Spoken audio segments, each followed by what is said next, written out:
Imagine um torneio onde o anfitrião decide as regras, escolhe os árbitros e precisa ganhar.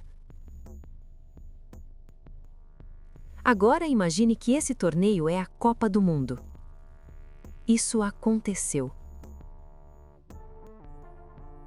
O que vamos investigar neste episódio não é um jogo de futebol. É a pergunta que esse jogo deixou sem resposta. Quando um evento global é usado como instrumento de poder, o esporte ainda é esporte? A Copa de 1934 aconteceu na Itália. A versão oficial é simples. A Itália candidatou-se, foi escolhida, organizou um torneio e venceu. O país tinha infraestrutura, tinha estádios, tinha tradição esportiva. O que a versão oficial não diz é o contexto em que tudo isso aconteceu. Em 1934, a Itália era governada há 12 anos por um regime que acreditava que o esporte era a extensão do Estado. Que atletas vencedores eram prova de superioridade nacional. Que um torneio mundial era, acima de tudo, uma oportunidade. Vamos observar o que aconteceu antes do torneio começar. O campeão defensor era o Uruguai, o país que havia organizado a primeira Copa em 1930 e a havia vencido em casa. O Uruguai não foi à Copa de 1934. A justificativa oficial foi a mesma que a Europa havia usado em 1930: a distância, o custo, a logística. Mas havia algo mais. O Uruguai estava insatisfeito com a FIFA e com a forma como o novo torneio estava sendo conduzido. A Copa de 1934 seria eliminatória desde a primeira fase, inclusive para o país sede, inclusive para a Itália. Isso, em teoria, tornava o torneio justo. Cada país teria que vencer para avançar. Em teoria.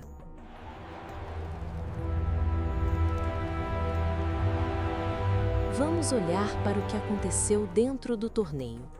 Não para os jogos em si, para o padrão. Os árbitros que apitaram os jogos da Itália eram, em sua maioria, europeus, todos escolhidos pela organização do torneio, pela Itália. Nas quartas de final, a Espanha empatou com a Itália. O jogo foi repetido no dia seguinte. A Itália venceu. Os espanhóis reclamaram das decisões de arbitragem. Os registros mostram que 7 jogadores espanhóis foram desfalcados por lesões causadas no primeiro jogo. Nenhum italiano. Na semifinal, a Áustria, considerada por muitos a melhor equipe do torneio, perdeu para a Itália. O árbitro daquele jogo era sueco. Mais tarde, relatos de jogadores austríacos descreviam decisões que eles não conseguiam explicar. Pode ter sido acidente, pode ter sido pressão, pode ter sido coincidência. O que sabemos é o que ficou registrado. E os registros são o que são.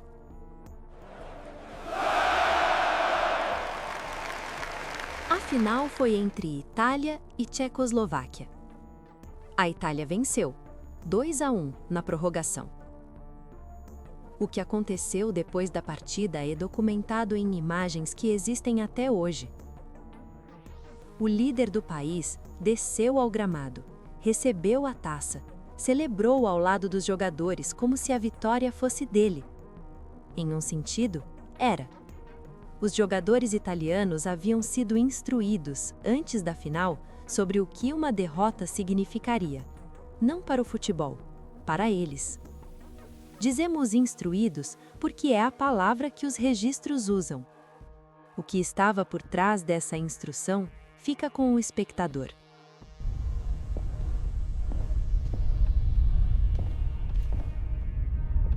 A FIFA estava presente. Os dirigentes internacionais estavam presentes. A imprensa de vários países estava presente. E o torneio foi reconhecido. A taça foi entregue. A Itália foi declarada campeã mundial. A pergunta que fica não é sobre o resultado, é sobre o silêncio. O que leva uma instituição internacional a validar um torneio cujo contexto ela conhecia? Pode ser pragmatismo, pode ser pressão diplomática, pode ser que o esporte, naquele momento, parecesse maior do que a política ao redor.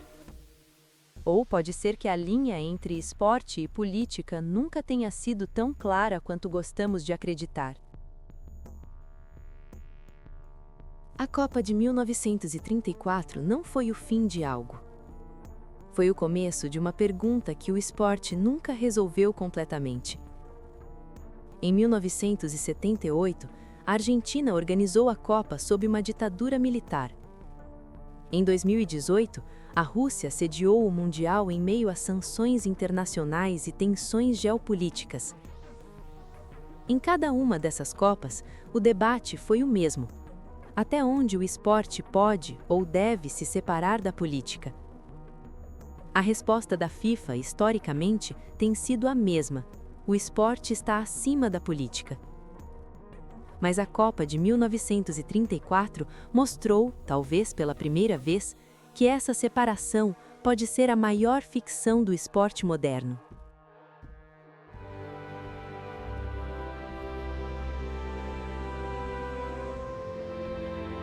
Quando voltamos à Copa de 1934, não voltamos para condenar. Voltamos porque ela nos deixou algo. Ela nos deixou a prova de que a Copa do Mundo nunca é apenas futebol. Ela carrega o mundo que a cerca, com tudo o que esse mundo tem de grandioso e de sombrio. Em 1934, o mundo em volta da Copa era um mundo que estava prestes a entrar em colapso, que elegeria líderes que prometiam grandeza e entregariam destruição. A Copa não causou isso, mas ajudou a dar forma a algo. A sensação de que um país podia ser o centro do mundo, que ganhar era mais do que ganhar. Essa sensação não sumiu, ela apenas trocou de bandeira. Se este episódio fez você pensar diferente sobre o que a Copa é, compartilhe com alguém que também merece essa perspectiva. Se quiser continuar essa conversa, deixe nos comentários qual Copa você acha que mais misturou esporte e política. Há muitas respostas possíveis, e todas elas dizem algo sobre o mundo. Se ainda não se inscreveu no canal, faça isso agora e ative o sino.